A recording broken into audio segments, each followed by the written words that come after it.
Welcome to the Waiting List podcast. Tell us a story. It's like many things you start building from scratch. And then I'm like, wait, I really do like watches because you've seen so many watches that makes you excited. I think I really do like watches. Yeah. I think it's a great way to see if you are a watch enthusiast. Welcome everybody to the Waiting List podcast. You are listening in with me, Alex, Daniel and Lung Lung. So I'm super happy today to be joined with Jonathan because he's such a cool guy and he's always looking after me every time I go to one of his stores. So thank you, Jonathan, for coming.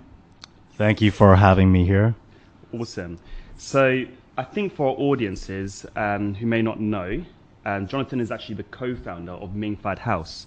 So the group consists of Fox Club, Frank Library, Mr. Ming's Chinese Dining, Dr. Fern's Gin Parlor.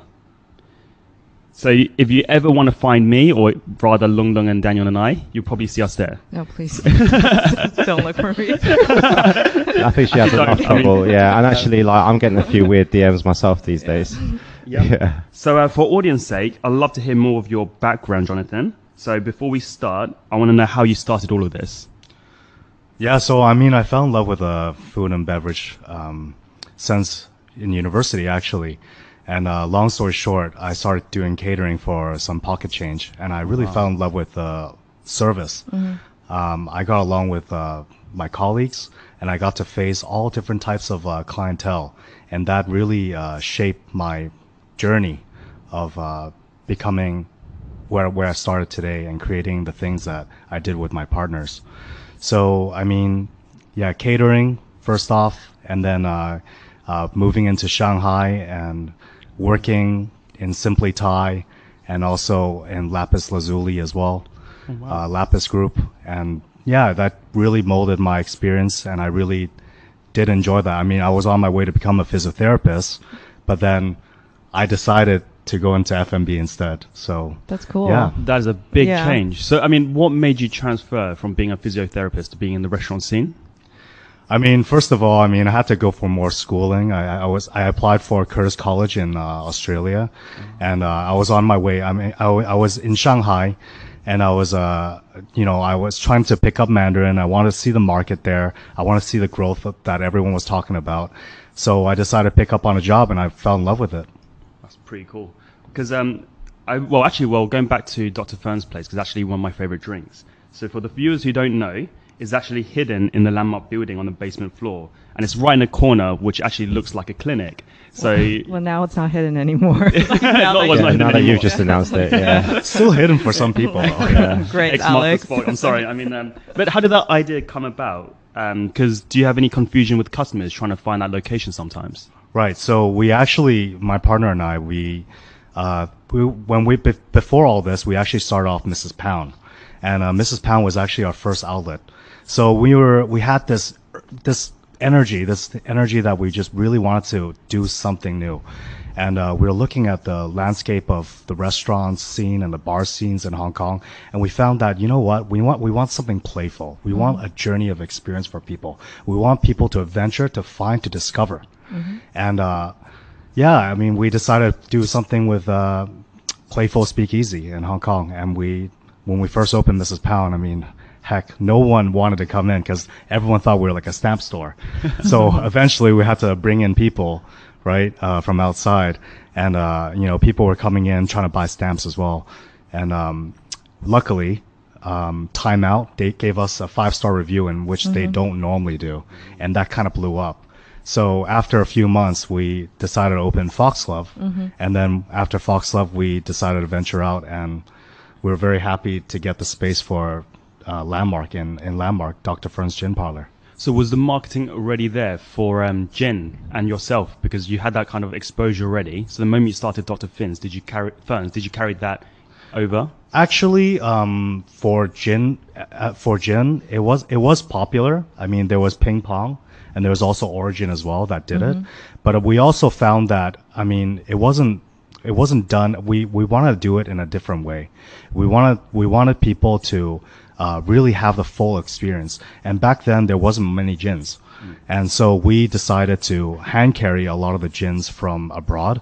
And we started this whole handcrafted gins. A lot of people didn't know about too much about gins. I mean, during that time, a lot of people knew about whiskey because whiskey was blowing up. So we wanted to do something with gin where it's like, it's much more affordable and it's easier to drink, I would say.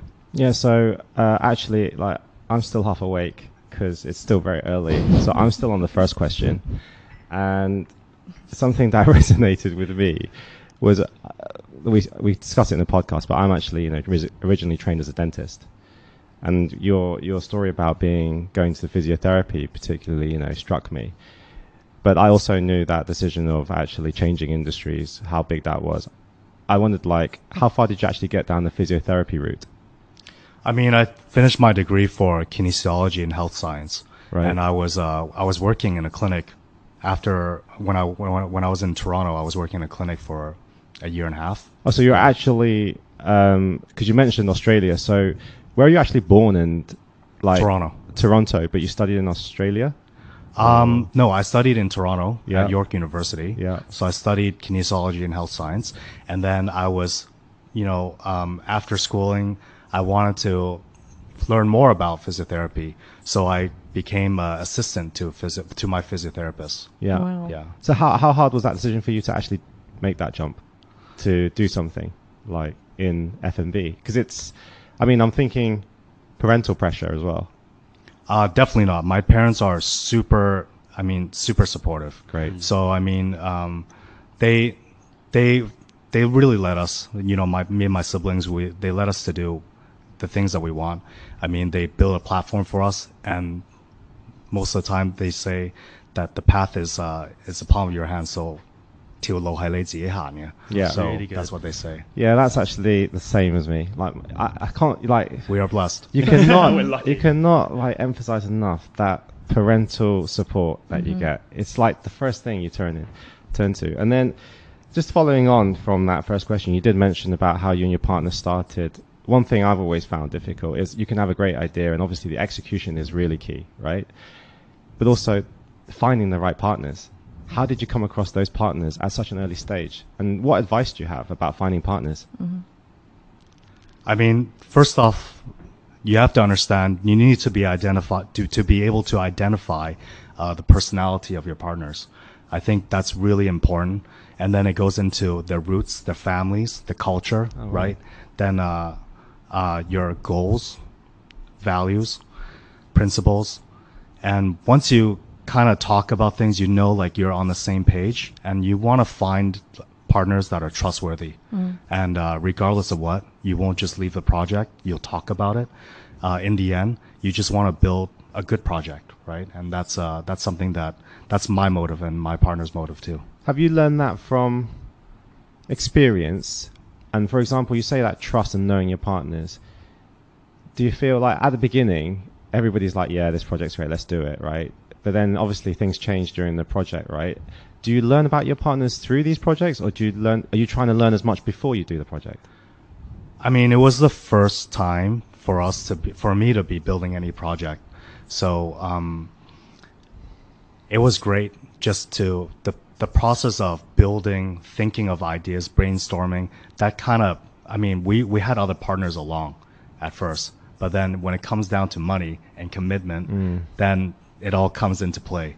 So, it's intuition as well. You also need to learn to trust. Of course, throughout the early stages of management, we have our differences, but then as long as you're able to sit down and talk it out, and everything should be fine. Yeah. Because I had drinks with you recently, and what I've discovered with John, he has so many ideas.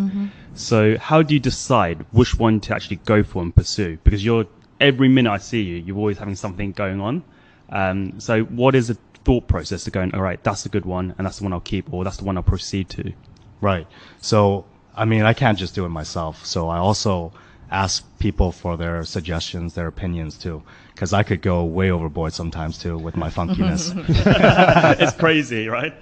Okay, so I'm a huge believer, like, behind all the successful businesses, you have someone that's a visionary, and then you have someone that executes, right? So would you say you're like the visionary in this instance, like in your business? I think both. I mean, it's hard Okay. to say which side it is, but you know, my partner and I, we do everything together. Okay. Yeah. Okay.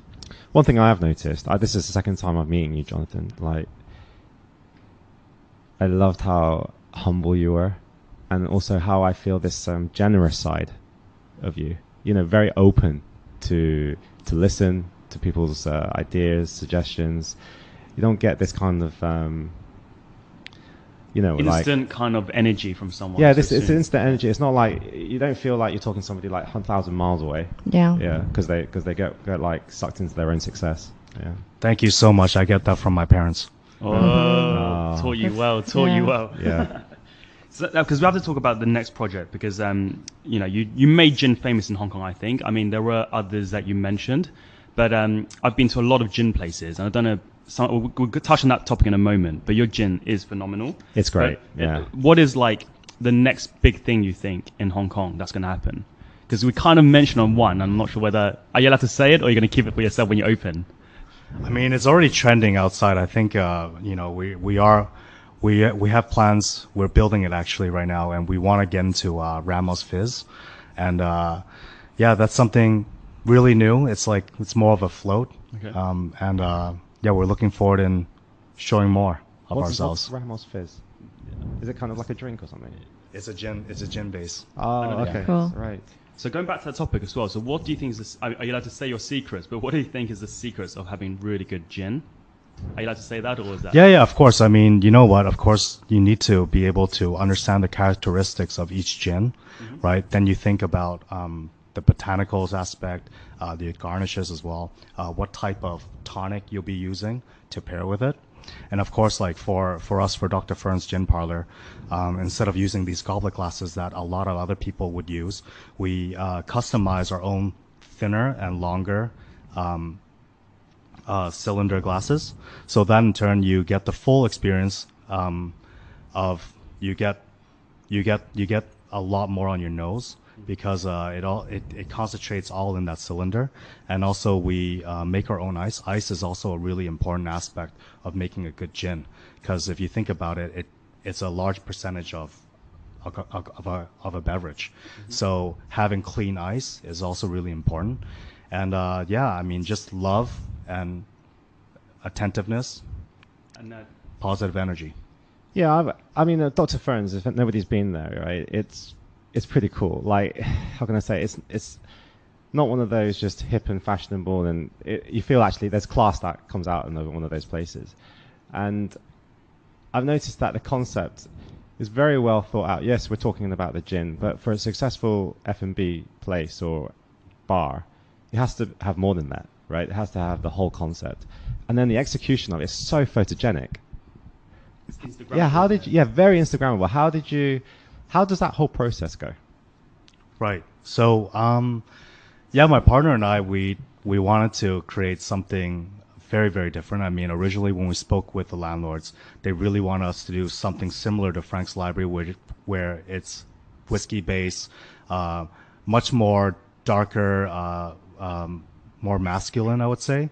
But actually, when we thought being a Landmark Men, we wanted to capture both sides. You know, we wanted to actually, in fact, we want to capture the ladies first, and I thought that, you know, if you're able to capture, you know, that side of it, you'll capture the other side for sure. And yeah, I mean, we also thought about Alice in Wonderland. Yeah, because it's totally true though. That's So why. true. Yeah. So true. So we thought of Alice in Wonderland. We thought of Snow White. We wanted something quirky, and that's what our brand name is all about as well. Okay. And that makes us really different. I mean, I really enjoy Tim Burton's movies and the way how he decorates and how he puts everything together, even with the costumes as well. I mean that plays a big part of it, and we wanted to build this concept because around being in such a huge financial hub, probably one of the top financial hubs in the world. I mean, so many people are stressed working on their daily basis, and you know, we wanted to create a daily doses for people so that they could be cured from the insaneness of yeah. I mean, I became a doctor anyway, guys. That's very admirable of you. Yeah. For my Did you have something? Yeah. So what comes first, the concept, or you look at the market and see what's missing, and then you fill it in? We look at the market first, then we think about the concept. Okay. And then we need to look at the space as well Okay. to see how it fits with the overall. Because for us, we're not a standalone. We need to fit with the environment too Okay. to make it work. So it blends in well. It's not too obscure. Okay. Okay. Because another thing that I really want to touch upon, because it's not just the quality of the product, but I actually think it's the service. Because Daniel and I kind of touched upon this quite briefly, but something that I feel generally happening in Hong Kong is the service is quite bad, and Daniel and I are quite sensitive towards. Well, you are particularly. You're very sensitive to it. I put that priority as my number one, because actually I listened to a talk, so I'm going to plug in something here, which was Marco Pierre White. So for those who don't know him, he's the one that trained Gordon Ramsay. He was the youngest British chef to have 3 Michelin stars. And there's the exact same question that I asked him, what is about Michelin, or what is about quality dining? And he said the first is actually the service. The second is the people you're with. Then the third is actually the food and the product itself. So, but what I've discovered about not just Dr. Fern's, but all your chains, so that's including like Foxglove as well, your service standard is really up there and everyone looks after you. So like my experience with Paul is, one of the head bartenders at, Dr. Fern's is incredible. So how did you manage that team and what's your perspective on it? I mean, we find people that fits into our family, right? And as long as we have the same principles and values, it's easier to speak with them. And thank you, by the way, for the compliments. I mean, that goes to our teams. Everyone, in the end, we just want people to have a good time. People are here to have a good time. So you might as well enjoy it. It's fantastic. And we have to touch about Foxglove because, again, it's one of those hidden gems. And it's like a place where there's umbrellas on the side. And to confirm, you can actually buy them, right? It's a speakeasy, essentially, right? Yeah. Because is that, obviously, I'm not really based in Hong Kong. So are there many speakeasies in Hong Kong? I think there are maybe a few more hidden bars, but what we do is a playful speakeasy. Yeah. So it's really that adventure to discover. Yeah. So back to the umbrella question. Actually, we actually work with Armory, and we got these hand-stitched umbrellas from Fox Umbrellas in the UK, and we thought that we wanted to put a store in front, but we didn't know what to put in. So we're thinking about like all these different kinds of ideas, and in the end we thought about, hey, let's use umbrellas. You know why? Because we get to not use up so much of the space, because the space in Hong Kong is extremely expensive. And because it can rain quite heavily in Hong Kong, so it's actually handy for you to get umbrellas there. But I will say something. There is something very gentlemanly about umbrellas. There is. Especially the type of umbrellas you put on there, which are... Okay, so I think we should talk about those umbrellas. Fox Umbrella is actually a very established brand coming from England, right? It has a lot of those different animal heads. They're just beautifully made umbrellas with different types of wood going through them. There's something just very traditional, very classy about that.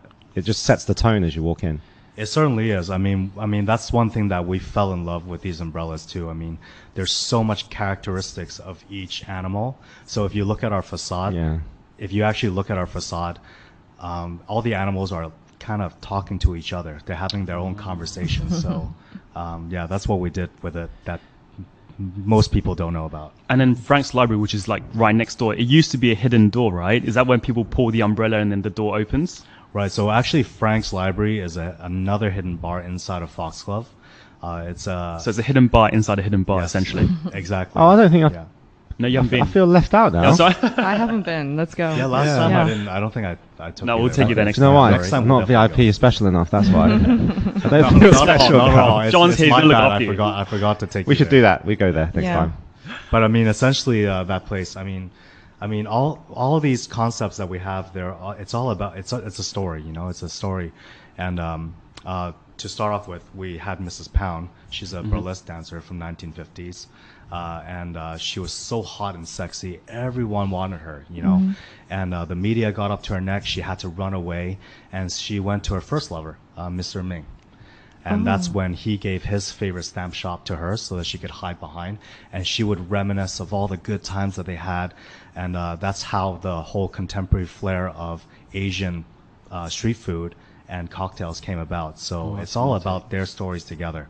But how Foxglove came around is that there's this guy called Frank Minza from an aristocratic family. And he is kind of like a James Bond, you know. He loves to travel. He loves to dress well. You know, he's posh. I mean, that's why our interior, we made everything about traveling. We have our Orient Express. We have the turbine. We have the hangar, the planes. We have the ship as well. And this guy also fell in love with Mrs. Pound. And that's why we named it Foxglove, because Foxglove is Mrs. Pound's favorite flower. And Foxglove itself is actually a flower that you normally would find in England. But if you look back in the history, it's actually used in small doses, ailment to your heart. But if you have too much of it, it becomes poisonous. Whoa. Yeah. Oh So- my god, that is such a intense. good story, man. Wait, some of these watch brands need to hire you. Yeah, exactly. Yeah. You're so creative. No, thing is what I love about these podcasts that we're doing is actually because we get this kind of in-depth, experience that we may not be able to understand or feel about. So now listening to about these stories, I've known you for a while, but it's the first time me listening to this. Is actually really so impressive. Can I ask, how does Frank's Library, that name come from then? So Frank's Library is his drinking den. This is a time where he gets to really sit down away from all that crowd, away from the parties. I mean, that's why we make it much more conversational inside, right? Because being at Foxglove, it's about that live music. It's about the parties, It's about to enjoy like really, really good energy there. But not saying that it's not good energy at Frank's Library, but you're able to sit down with your peers and be able to talk. So that's his drinking den. That's his thinking den as well, and where he misses Mrs. Pound, and that's where he goes to. Oh, nice. Very cool. Yeah. That is really cool. I mean, I have to kind of digress and change it back to watches because I was going to be talking about an hour about this because we need it. But that's another love affair, because since you're so affiliated with so much hidden information and stories, what was your connection with watches? Are you looking for the same amount of stories with watches as well? Actually, I never thought about that until recently. And now,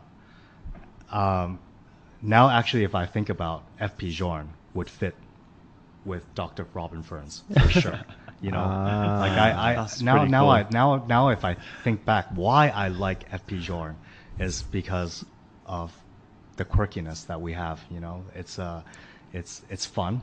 Right? It's simple, but actually there's a lot of work put into it. And behind it all, there's like a dash of gold, right? Yeah. So, I mean, I love that.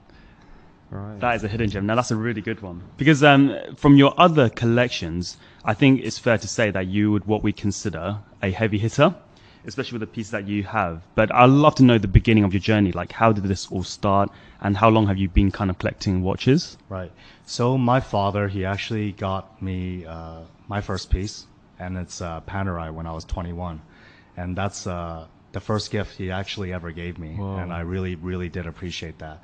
And wearing that, during that time, I mean, maybe a year after that or so, Panerai was like pretty crazy, right? And I mean, I really enjoyed the simplicity of it. I enjoyed getting to know that it's not a quartz, right? And it's more of a self-winding or automatic. And I got into AP when I was 25, and I remember like a lot of my Indonesian friends when I went to Jakarta, they're all about wearing APs, and I'm like, whoa, what is this? What is this?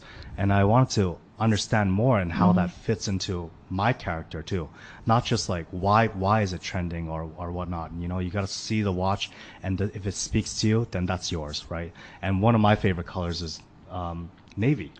And so happened, I was eyeing that piece for some time, and it was a lot of money for myself. And I remember when back then my sister, Alexa, she was telling me, she was like, oh, you know what? Don't go for AP, go for like a Patek, Oh, But she then I'm knows her like, stuff. We need to interview her next I time. know, right? And she was like, going for that. Come on, you want something that you're able to wear at all times, Yeah. right? And when I bought that piece, the Offshore, and I love it. I gave it to my brother today. It's a white gold with a blue. and I love the strap. The alligator strap is just Solid. It's super solid, and I understand. I kind of understand where she's coming from now. Like when she said, you need to get a piece that's like Universal. timeless, too. Yeah. And universal and timeless. But then again, I think about it. I'm like, that's not going to be just my first piece. Come on, right? And yeah, I started to collect a few more pieces. I got into the '96 Calatrava with a Patek, and then and then I started to explore more of the things that I liked myself and how that suits my character, how that makes me feel on a daily basis. You've come a long way because, from the panel rise and you're moving up to AP, but now, you do hold like a 5740, for example, from Patek, and you do hold like some of the sought after APs like 15202. So how did you build the relationships to get to that stage? Because it's is it a long journey to get to for you? Yeah, I wouldn't say it's a very long journey, because I think that how you'll be able to build your relationship, it's really about them knowing you, yourself, your character. And I think as long as, you're not the type to just, swing it into the secondary market, I think that's what they're more careful about. So I would say like they really want to get to know you and for you to really get to know the pieces. And I was very lucky enough to build my relations that way. Now you're getting into some of the really top pieces and you're acquiring these top pieces. Do you ever think like you're running out of space? Definitely not. Do you think there's still more journey? So where is the journey going then? There's a lot. If we go into one of my favorite brands is Patek Philippe, and the minute repeaters. Okay. Yeah, he's going this next level now. That's like next level. You're That kind of goes screwed into now. history, and if you were to compare that to different brands, if you really listen to it, it doesn't have that. It's so smooth, right? So that's something that I definitely would want to explore. Hopefully in the near future. One of those pieces do cost a lot. But at the same time, it's each piece is kind of like a milestone for me. So looking forward to it. That's interesting. So like me and Dan, we don't have Pateks yet, right? And I've always thought, well, for me anyways, what if once I get one, especially a perpetual calendar, will I be able to go back to AP? Oh, because that feeling like touching one, it's just so different. Yeah, I'm actually thinking that, because once you go there, it's like you can only go upwards or you go vintage, right? What's wrong with leaving AP? There's nothing wrong. It's kind I of think you still wear the AP. Yeah, when he was going on about the offshores, Yeah. I fully resonated with that. I felt like, okay, when you're talking about the offshores, you're talking about when the subdials were vertical, right? When there's the bumblebee and the pandas and all that, right? So I'm thinking, man, thinking about it now, it does kind of look dated, or it looks like something you could see yourself wearing with a t-shirt and everything, but you can't wear it like every single day, right? And then I'm always thinking, okay, so if I get a Patek, I'll look back at the Royal Oaks, and some of the ones I have are like they're not very classic, right? Will I ever wear them again?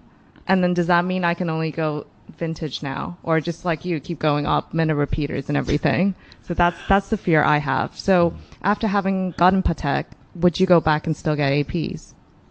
I certainly would. I love AP. Yeah. There's something about the rusticness of it that I really do enjoy. The bracelet, whatever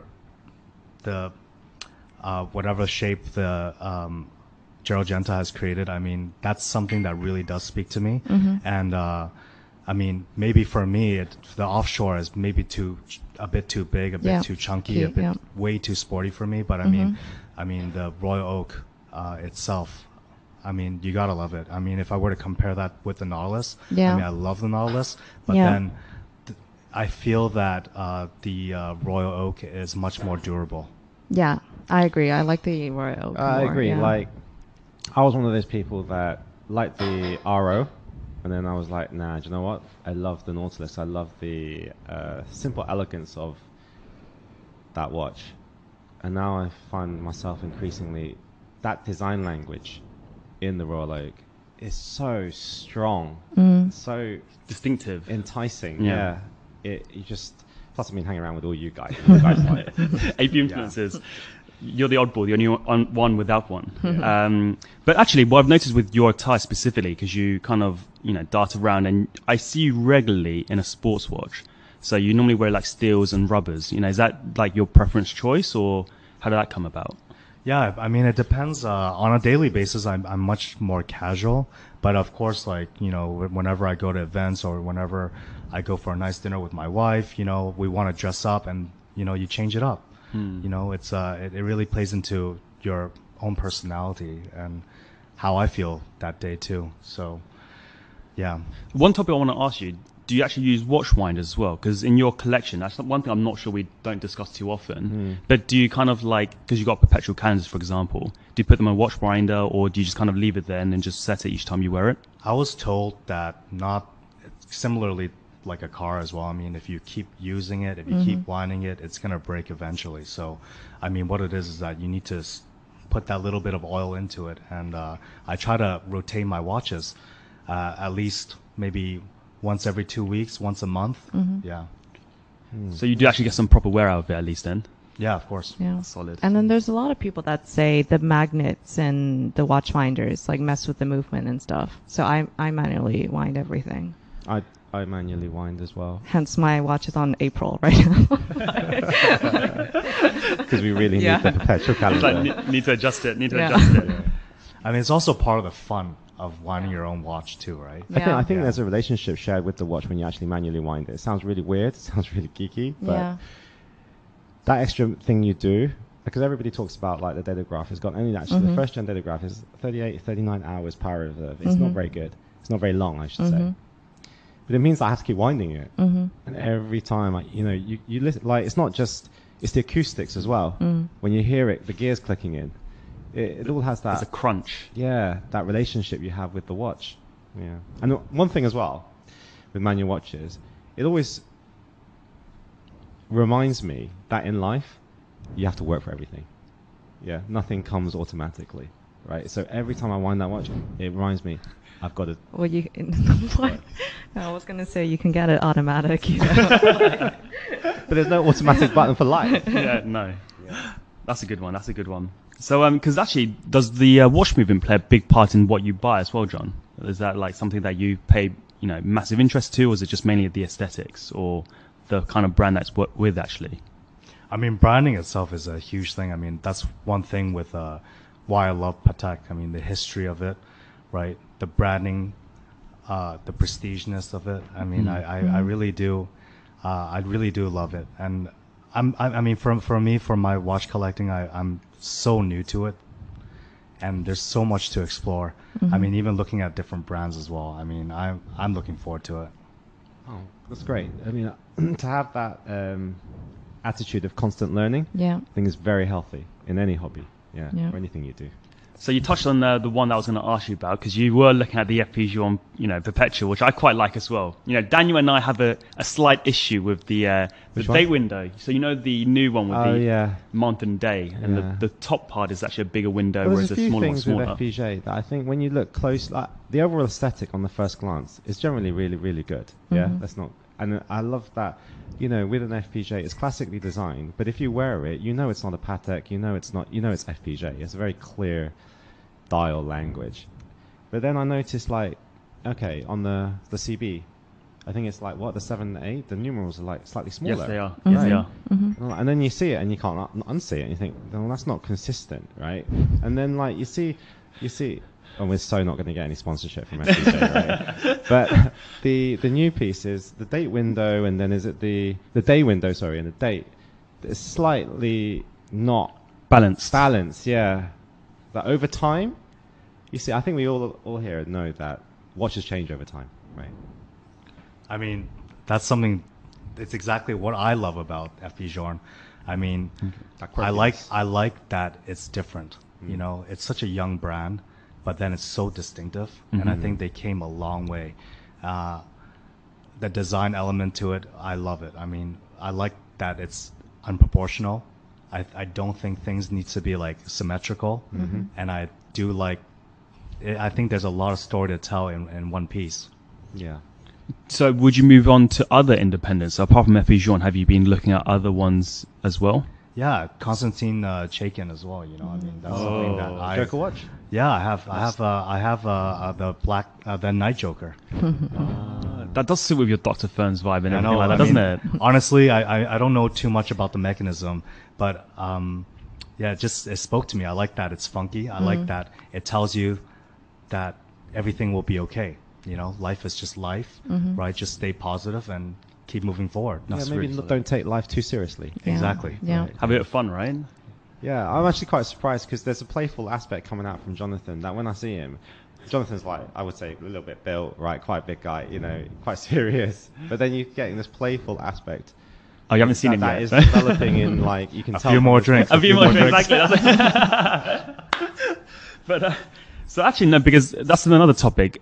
How do you feel about kind of resale values? Because you've got that particular watch, and of course with FP Journes, not all of them actually have a strong resale value. So how do you kind of consider that? Right. I think you just need to find a piece that you really like, that fits well on your wrist. Of course, value-wise, it does play a part of it.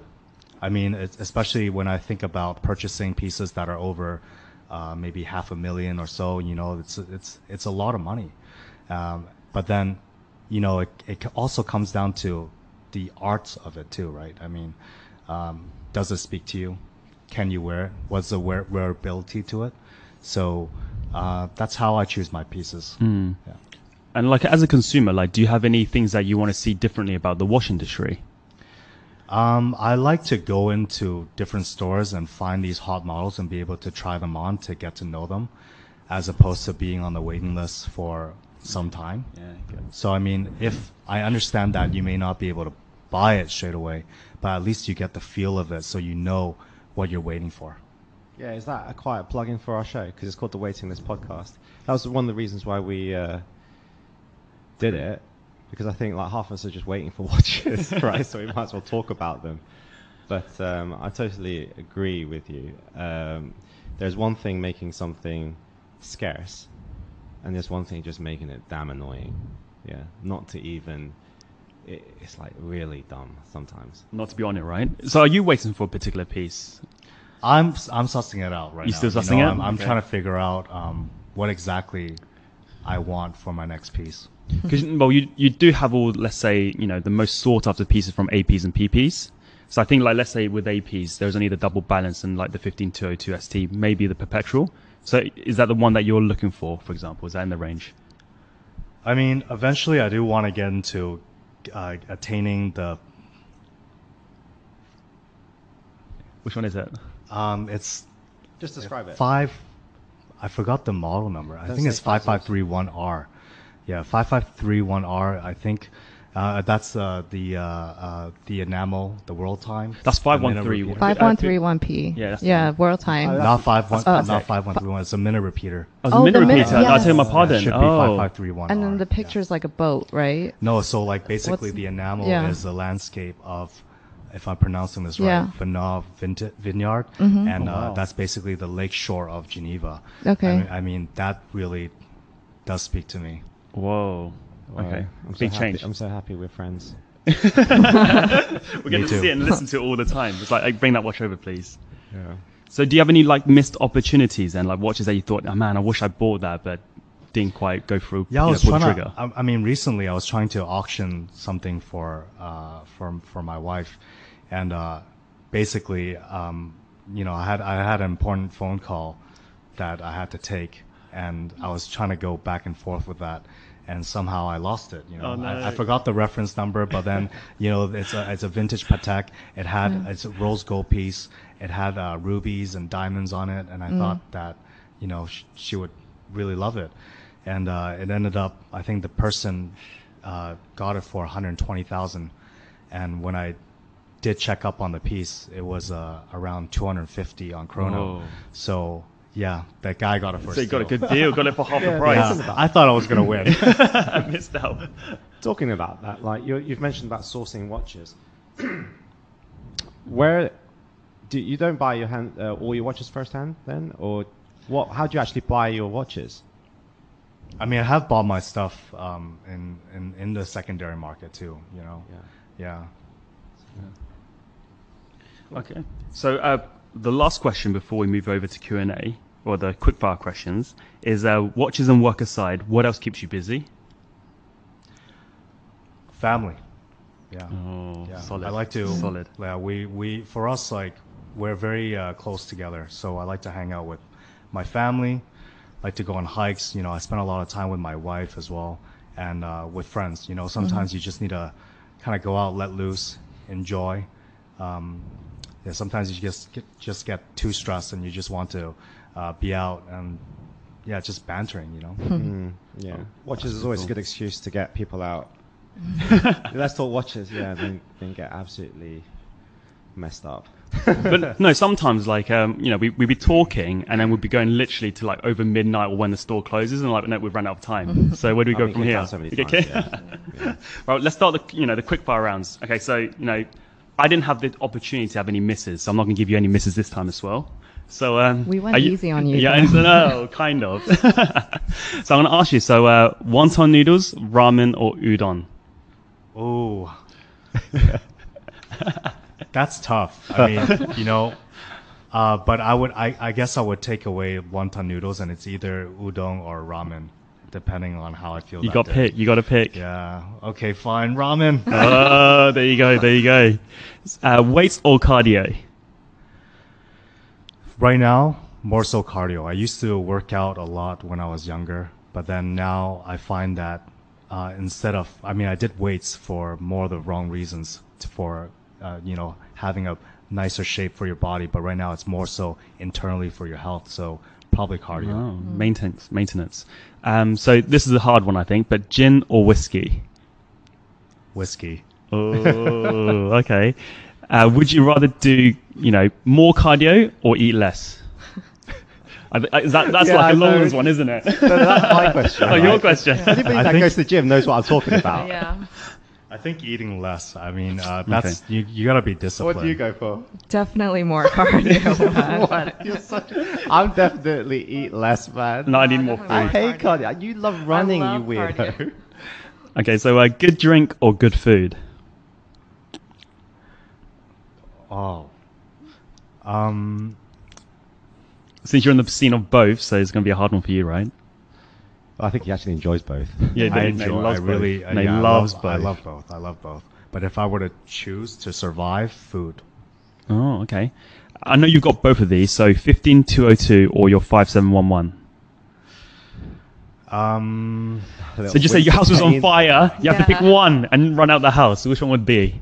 5711, baby. Oh, man. Oh, interesting. After all that plugging for AP. Exactly. You finally I love what AP does, with the black ceramic and the skeleton. I mean, the open work is freaking phenomenal, I mean, I love both. But if I were to have to pick, then, I would have to lean more towards a Patek. I'll ask you the same question when Kevin's here next time. So, Rolex or Patek? Patek. Oh, okay. Best restaurant in town? Again, not your own, because of course it's going to be quite easy, that one. Oh man, that's also a very tough one to pick out. Because there's so many different cuisines that I do like, but one place that I do really enjoy, and I know that everyone would probably agree as well, is in Half Auto Mezzo. I really do enjoy that. Oh. But if I were to look at something much more rundown, something that you could grab quickly and not care so much about the service, then I would go for Folgate. I really like the pork chop and rice. Where's in that? Sheungwan. In San Yeah. Folgate. Right. It sounds like technology. It's technology, right? Is that what it's called? No, it's not. No. What is it called then? It's like a cha chan tang style, but Right, I we mean, need to do some. Yeah, yeah. do some I mean, research for us, please. We what should you're good definitely at. all Yeah. go sometime. Yes, I mean, please. I like that place a lot because, I'm still getting Mrs. over Pound your, was just right across from that, and I used to go there all the time. It's to pretty eat. solid. I'm still getting over your Cardio. question. Oh, man. I just can't get over it. This doesn't entertain you enough, right? Right. So, would you ever do pretzels? Let me guess, that's Lungman's question. Is that right? I did quick fire, but obviously I know this girl loves pretzels. So, would you ever Right. do pretzels then? Pretzels? Yeah. Sure. Actually, do you know anything about the pretzel market in Hong Kong? Is there even like a desire to have these things? I've never seen it. for a good reason. But that's something to Yeah. explore, honestly. I Cool. mean, come on, they made like 雞蛋仔 with like Yeah. ice cream or whatever, Yeah. you know. So that's a very interesting take. yeah. You travel to Shenzhen just to eat that. Mm-hmm. Yeah. Okay. Right. So the next one is Holy Grail piece. 5531. Oh, it is that piece. Yeah, Interesting. I would love to have that piece. Okay, now you touched upon this. Rubber strap, ceramic, or steel? Ceramic. Good choice. Your favorite quote in life? My favorite quote in life. It can be from like a rap song. That says a lot about you. This is a tough one.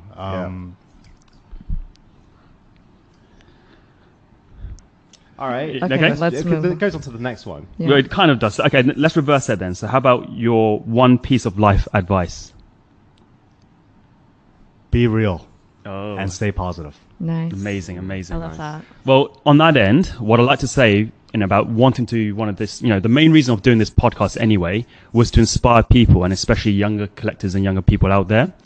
And so I do hope that, this message does get spread across and for people to kind of stay positive.